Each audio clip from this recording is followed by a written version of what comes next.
प्रामुख्याने गावरान कुक्कुटपालन असेल किंवा कुठलाही व्यवसाय असेल, तर हा व्यवसाय करताना काही गोष्टी नियम पाळणं गरजेचं असतं. तरच व्यवसायामधून कुठल्याही धंद्यामधून दोन पैसे मिळतात आणि जे नुकसान होणारं असतं ते नुकसान टळतं.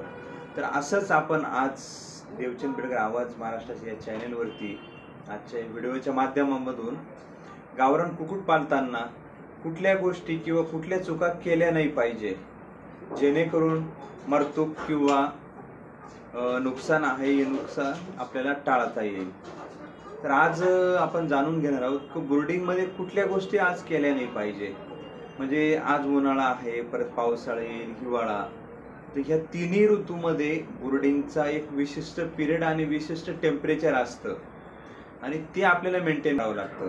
तर आता समजा उन्हाळा आहे, आता जे लोक बॅच टाकताय, बरेचसे लोक पक्षी आज बुकिंग करताय आणि जे पक्षी नियोजनात तयारीत आहे, ज्यांच्याकडे पाणी आहे, तर त्यांनी काय केलं पाहिजे माहिती का, आज टेम्परेचरसाठी हिवाळ्यात पावसाळ्यात जेवढी वॅट ऊर्जा आपल्याला लागते, म्हणजे एका पक्षासाठी 2 वॅट ऊर्जेची गरज असते, पण आता ऑलरेडीच उष्णता असल्यामुळं तेवढं टेम्परेचर आपोआप पडदे पॅक केल्यानंतर मेंटेन होतंय. किंवा वाटलं बा तुम्हाला रात्रीच्या वेळी एखादा बल्ब लावायची गरज वाटेल आणि उजाडासाठी आपण व्हाईट बल्ब वापरू शकता. म्हणजे आज ॲडिशनल टेम्परेचर द्यायची गरज नाही. जर तुम्ही आज जसं पावसाळ्यात किंवा हिवाळ्यात नियोजन करता, अशाच पद्धतीचं जर टेम्परेचरचं नियोजन करीत असाल तर टेम्परेचर जादा होऊन जाईल आणि पक्षी साईडला जमा होईल, गर्दी करेल आणि उष्णतेमुळे मरण पावेल. तर ही काळजी काटेकोर घेणं गरजेचं आहे ब्रूडिंगमध्ये. तर टेम्परेचर आज आपल्याला नैसर्गिकरित्या उपलब्ध आहे, त्या हिशोबाने आपण ते नियोजन केलं पाहिजे.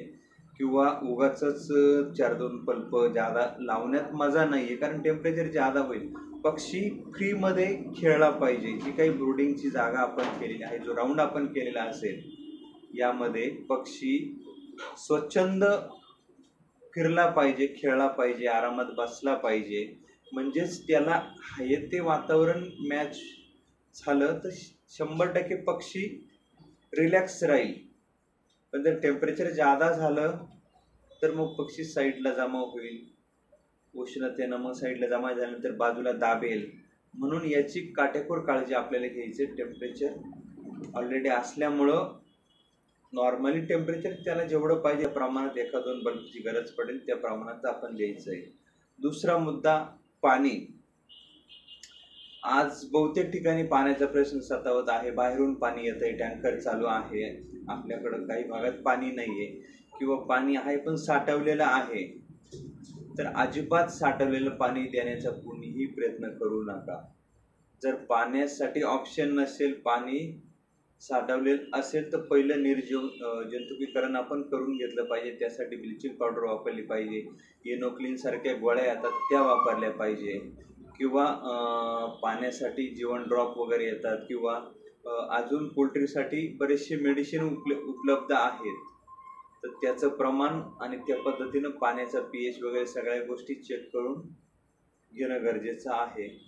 तसेच ब्रूडिंगमध्ये पक्ष्यांना पाणी देताना सुरुवातीला गुळ पाणी दिलं पाहिजे. 2-5 ग्रॅमनं गुळ एका लिटरला गेला किंवा त्या प्रमाणात पक्ष्याला गेला तरी काही हरकत नाही. थोडंसं प्रमाण वाढलं की तर कुठलाही अपाय त्यानं होणार नाही. म्हणून सुरुवातीला गुळ पाणी द्या. शक्य असेल तर, नसेल ग्लुकोज पाणी देणं शक्य असेल तर ग्लुकोज पावडर टाकून पाणी द्या. आणि अजून जर त्याही पुढे शक्य असेल तर प्लेन सलाईनचं वॉटर जर तुम्ही दिलं पहिलं पाणी म्हणून, तर अति बेस्ट. जेवढं देता येईल तुम्हाला 1 तास 1.5 तासामध्ये जेवढं पक्षी पाणी पितील पक्ष्याचे प्रमाण, ते दिलं तर एकदम अतिउत्तम. जे तिन्हीपैकी तुम्ही कुठलंही पाणी दिलं तर काही प्रॉब्लेम नाही. महत्त्वाचा विषय, खाद्य. शक्यतो पक्ष्याला खाद्य देताना सुरुवातीचं खाद्य मका भरडा जर दिला तर अतिउत्तम. मका भरड्यानं काय होतं, शरीरामध्ये जो बल्क वगैरे असतो पक्ष्याच्या, म्हणजेच पोट साफ व्हायला मका अतिउत्तम आहे. म्हणजे खाद्य न देता पक्ष्याला सुरुवातीचं खाद्य म्हणून थोड्या का प्रमाणात होणं शक्य होईल तेवढं मकाचा भरडा जर दिला तर ते अतिउत्तम. आलं लक्षात.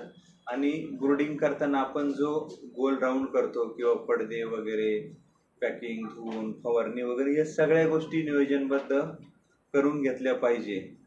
आणि राऊंड हा केलाच पाहिजे. काय होतं, जसं थंडी वाजते हिवाळ्यात पक्षी साईडला जमा होतो म्हणून आपण गोल राऊंड करतो, पण उन्हानं सुद्धा पक्षी टेम्परेचर जादा झालं तर साईडला जातो, कुठंतरी कोपऱ्यात बसण्याचा प्रयत्न करतो. म्हणून राऊंड हा केलाच पाहिजे. लक्षात. अजून महत्त्वाचा मुद्दा, पाणी हे थंड प्रमाणात द्या. थंड पाणी द्या म्हणजे पक्ष्यांना टेम्परेचर वाढणार नाही. नाही तर काय होतं, दिवसभरात उन्हात पाणी गरम होतं आणि गरमच पाणी पक्षी पितो, पाणी जास्त प्रमाणात पित नाही. म्हणून शक्यतो थंड पाणी देता येईल अशी सोय करा. किंवा जारचं वगैरे पाणी जरी तुम्ही दिलं तर काही प्रॉब्लेम नाही. म्हणजेच पाणी देताना गरम पाणी किंवा पाणी गरम होणार नाही याची दक्षता घ्या. त्यानंतर समजा वॅक्सिन वगैरे करावे लागेल तर वॅक्सिनसाठी पाणी थंडच वापरा आणि थंड वातावरणात वॅक्सिन करा, म्हणजे संध्याकाळच्या वेळेस रात्रीच्या वेळेस. आणि थंड पाणी दिला तर पक्षी थंड राहील आणि शेडमध्ये शक्यतो हवा खेळती राहील किंवा फॅन वगैरे याची काही सोय वगैरे पॉवर्स वगैरे करता आली तर अतिउत्तम. म्हणजे काय, वातावरण थंड असेल तर पक्षी खाद्य व्यवस्थित खाईल, खाद्य व्यवस्थित खाल्लं तर वजन वाढ व्यवस्थित होईल. आणि पहिल्या दिवशी गुळपाणी दिल्यानंतर 2-3 दिवस एंडोशिन किंवा एंडोशिन 10 एंडोशिन 1 ml/लिटर किंवा एंडोशिन BH हे दिलं तर अतिउत्तम, काही प्रॉब्लेम नाही. आणि अतिउष्णता होणार नाही, शेडमध्ये जादा गरम होणार नाही याची प्रॉपर काळजी घ्या. त्यानंतर महत्त्वाचा मुद्दा आहे चोच कटिंग. चोच कटिंग ही पक्ष्याची केलीच पाहिजे, नाही तर पक्षी टोचण्याचं प्रमाण वाढतं आणि पक्ष्याला पंख कमी येतात. म्हणून चोच कटिंग तुम्ही 15व्या दिवशी करा किंवा 21 दिवसात करा, पण चोच कटिंग ही केली पाहिजे. चोच जाळली तर अतिउत्तम, नाही जाळणं शक्य झालं तर पहिल्या वॅक्सिनची वेळेस एकदा करा. त्यानंतर समजा महिन्याचा पक्षी झाला त्यावेळेस नील कटन जरी केली तरी द्या. आणि महत्त्वाचं, पक्षी ह्या दिवसात पाणी जास्त पितो तर त्यासाठी उत्तम क्वालिटीचं चांगलं फीड द्या, जेणेकरून वजन जेवढं खाईल त्या प्रमाणात वजन वाढ होईल. पाणी पक्षी जास्त पितो, खाद्य कमी खातो, म्हणून प्रोटीनयुक्त चांगलं कंपनीचं खाद्य जर तुम्ही वापरलं 100% वजन वाढ तुम्हाला मिळेल.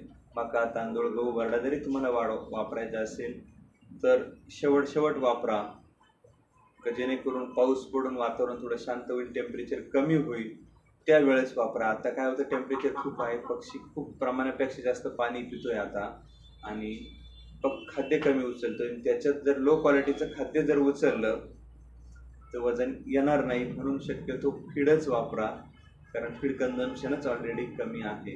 तर ह्या सगळ्या गोष्टी तुम्ही टाळा, जेणेकरून नुकसान होणार नाही, टेम्परेचर जादा होणार नाही याची काळजी घ्या, उष्माघात पक्ष्याला होणार नाही याची काळजी घ्या.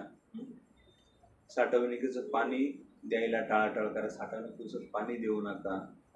म्हणजे शक्यतो चांगल्या क्वालिटीचं चांगलं पाणी द्या आणि थंड वातावरणामध्येच लसीकरण वगैरे द्या.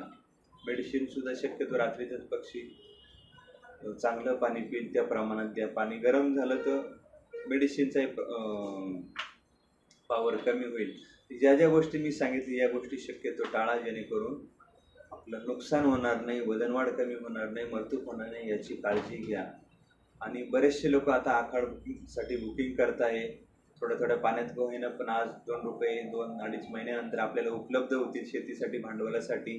या पद्धतीनं चिक्सचं नियोजन करताय. बरेचसे बुकिंग आता परत पक्षी करायला लागले, बुकिंग चालू झालेले आहेत. चिक्सचे रेट पण सध्या वाढलेले आहे. तर नक्कीच तुम्हाला बुकिंग करायची असेल नक्कीच संपर्क करा, नंबर दिलेला आहे.